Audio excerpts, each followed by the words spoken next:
படும். நீங்க கனி கொடுக்காத ஒரு வாழ்க்கை இருக்கிறீங்கன்னா, இன்னும் ஆண்டவர ஏமாத்த நெனச்சுக்காதீங்க. ஆண்டவர எந்த கொம்பனும் ஏமாத்த முடியாது. ஏன்னா, மனிதனும் முகத்தை பார்க்கிறான், தேவன் இருதயத்தை பார்க்கிறான். நீங்க வெளித்தோற்றத்தில ஒரு கடைக்காரன் எப்படி ஒரு பொருள காமிக்கிறான், இன்னொரு பொருள குடுக்குறான். அழுகி போனத குடுக்குறான். இன்னைக்கு அநேகர் அப்படித்தான் வெளித்தோற்றத்தில பார்க்கும்போது நல்ல மனிதர்களைப் போல இருக்கிறாங்க. உள்ளுக்குள்ள அவ்வளோ அருவருப்பான பாவம், அருவருப்பான இச்சைகள், அருவருப்பான பொய், அருவருப்பான ஏமாத்தனம், தேவனுக்கு பிரியமில்லாமல் நடந்து கொள்றது இதெல்லாம் ஆண்டவர் பார்த்துட்டு சும்மா இருப்பார்ன்னு நினைக்கிறீங்களா? நமக்கு மனுஷ முகத்தை பார்க்க தேவன் இருதயத்தை பார்க்குறாரு.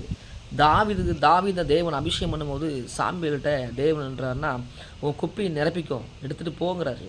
போய் ராஜாவாக்குங்கிறாரு. அங்கே அவங்க சகோதரர் நிறைய பேர் இருக்கிறாங்க.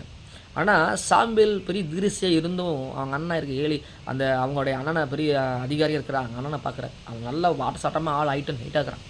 அவனை பார்த்தோன்னா இவன் தான் இருப்பான்னு நினைக்கிறாரு. ஆனால் ஆண்டவர் சொல்கிறாரு, அவன் உடம்பை நீ பார்க்குற, முகத்தை பார்க்குற, நான் இருதயத்தை பார்க்குறேன்னு சொல்லி ஆண்டு பேசுகிறான். தாவீது பார்க்குறக்கு அற்பமாக இருந்தான், குப்பை போடுறான், எல்லாரும் மறக்கப்பட்டிருந்தான். ஆனால் தாவீதை தேவன் அபிஷேகம் பண்ணார். இதான் சொல்கிறேன். எல்லாரும் மாதிரி ஆண்டவர் இல்லைங்க. நீ நினைக்கிற மாதிரிலாம் ஆண்டவர் இல்லை. ஆண்டவர் என்றைக்குமே முகத்தை பார்த்து முகத்தாசனை பார்க்குற ஆண்டவர் இல்லை.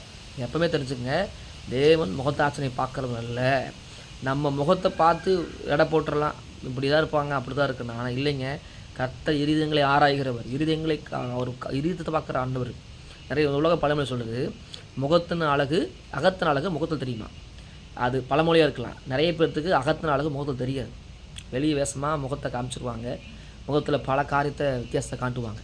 பாம்பு பாருங்கள், பைத்தான் பாம்புங்கிற பாம்பு அப்படியே என்ன பண்ணுன்னா, நாய்க்குட்டி மாதிரி காலில் அப்படியே சுற்றிட்டுருக்கோம். அப்படியே போக போக போக அப்படியே மனுஷன் சுற்றி இறுக்கி லாஸ்ட்டில் சாப்பிட ஆரம்பிச்சிடும்.